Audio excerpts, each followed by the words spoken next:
Hello everyone, this is Ashee from Crafting with Ashee and welcome to this video. This is the card I'm making today. It is super simple. This background is what we're really going to be focusing on, and it's just all I've done here is stamp with Versamark and then clear heat embossed. So let me show you how to do that. I have here a piece of Bermuda Bay that measures my normal mat 14.35 centimeters by 10. The stamp set we're going to be using is this one that I've used a bazillion times, Holly Jolly Wishes. I just love all these sentiments. They're so versatile. You can use them in so many different ways, you know, as just as a little sentiment with something else as the focal point. They can be the focal point themselves on a card. They're just so useful, and this time we're going to be using them as a background stamp. So the last time I used this one that says "We wish you a Merry Christmas," but I've been thinking about it and I think I'm going to use fa la la la la la la this time. That awful singing that you've been subjected to. So I get myself ready. There's my little coffee filter. Here's my little powder baggy thingy. I'm just going to rub this all over here, and this should hopefully mean that powder will only stick where the embossing powder will only stick where we want it to. That's the theory anyway. Okay. Now I'm going to sort of try and keep that straight so I can hopefully keep myself straight. Now I've got my stamp, my block here and my stamp, and I'm just going to try and use my grit paper to sort of get it straight if I can. Let's see, maybe this way is easier for me. Yeah, and I'm going to stamp in Versamark ink, and I'm basically just going to stamp all over the place, really randomly, not paying much attention to anything, not keeping in straight lines, not staying all on the paper, letting it go off at times.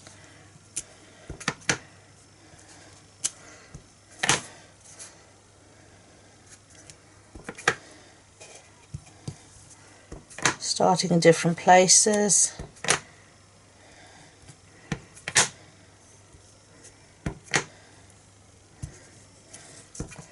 And it's difficult to see on the camera, I know what's happening maybe, but it is there.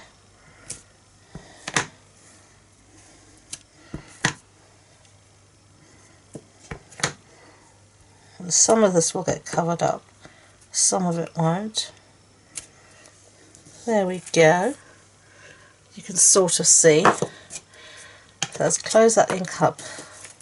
And we're going to use our clear embossing powder that looks white but actually dries clear.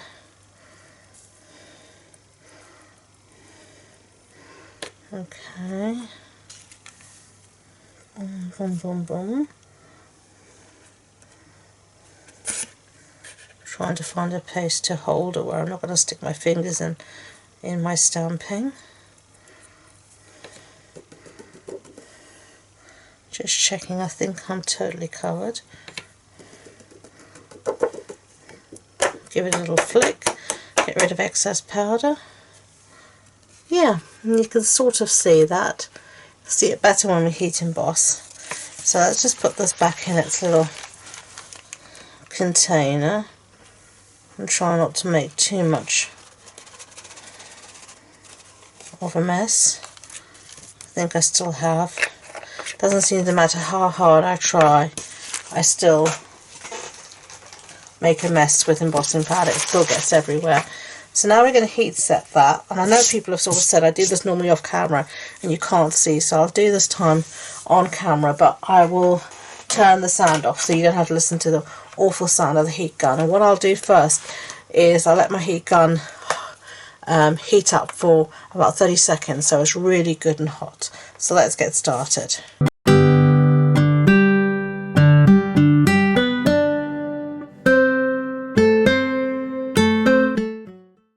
Okay, so there we go. Just let it cool down a little bit, but look, isn't that lovely? A lovely stamped background, and it's just that tone on tone interest in the back. Now I've got a card base here, and I've actually got, the last time I used thick basic white, here I've actually got thick berry vanilla, the standard A6 card base. That's an A4 sheet cut in half and then folded in half. And one thing I wanted to say, the reason I took the heat gun away and let it heat up away from the paper is that way it's good and hot when it gets to the embossing powder, and it'll start to melt it straight away. And that's one of the ways you can avoid warping of your paper.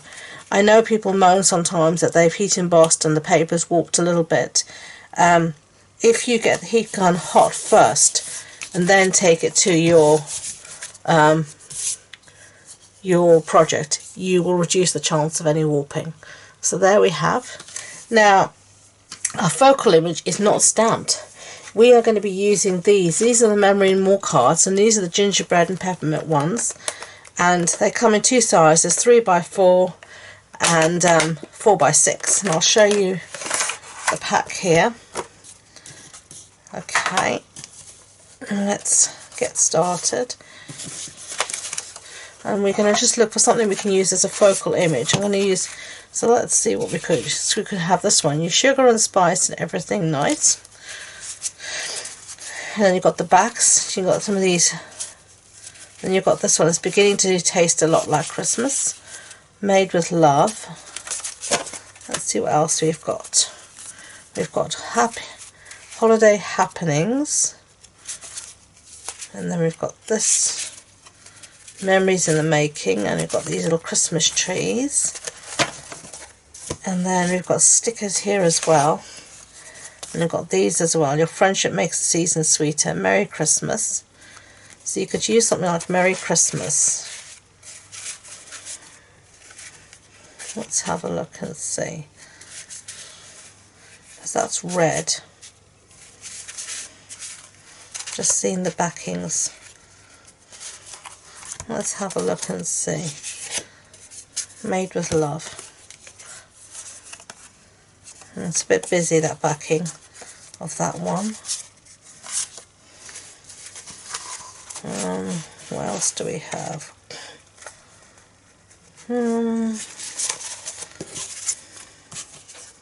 We've got the 3x4x6 cards. We could do the same as before. So what do you think? Your sugar and spice and everything nice?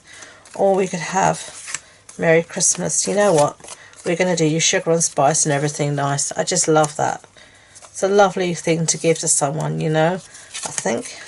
So, let's stick this down. You could pop this up if you want as well.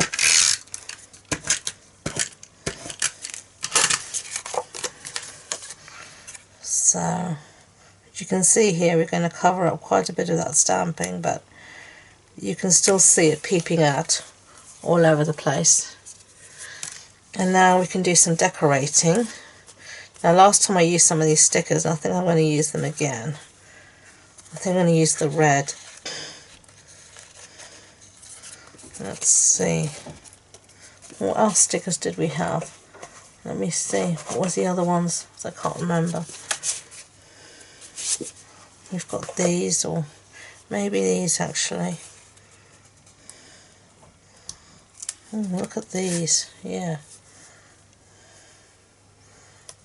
I have one there, and you've got the inner bit as well that you could stick somewhere like that.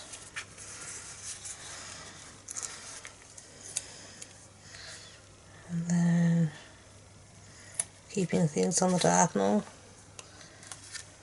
like that. And I think it does need a little bit of extra something, so I brought up with me these. Eek.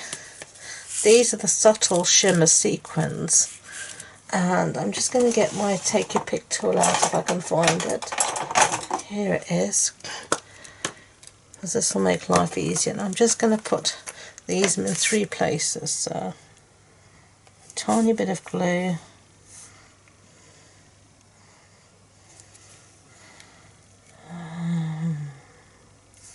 Trying to think where else. I'll keep it on the diagonal there, I think. Put it in 3 places, and then we're going to put some of these on. I think I'll go for these silver ones. Let's see, let's pour a few more in here so we can find what we want. Yeah, whoops.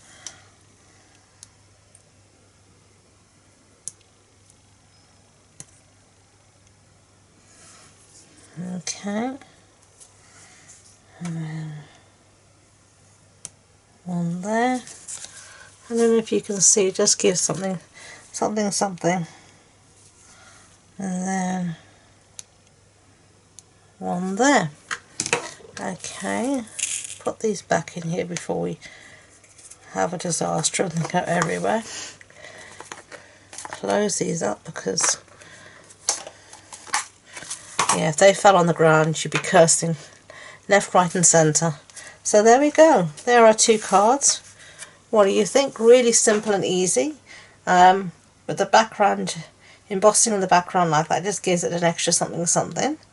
So I hope you liked the project. If you did, I'd be grateful if you could give it a thumbs up so YouTube know. And please don't forget to subscribe to future videos. If you want more information about this project, supply list, links to my online shop and all that sort of stuff, measurements, etc. It's all on the blog post on my website, and the links to that and all my social media links are in the description box below. That includes a link to my Facebook group where I host a monthly online card club and various kit clubs and all sorts of online fun. So do come and check us out. So thank you again, and until next time, enjoy being creative. Bye.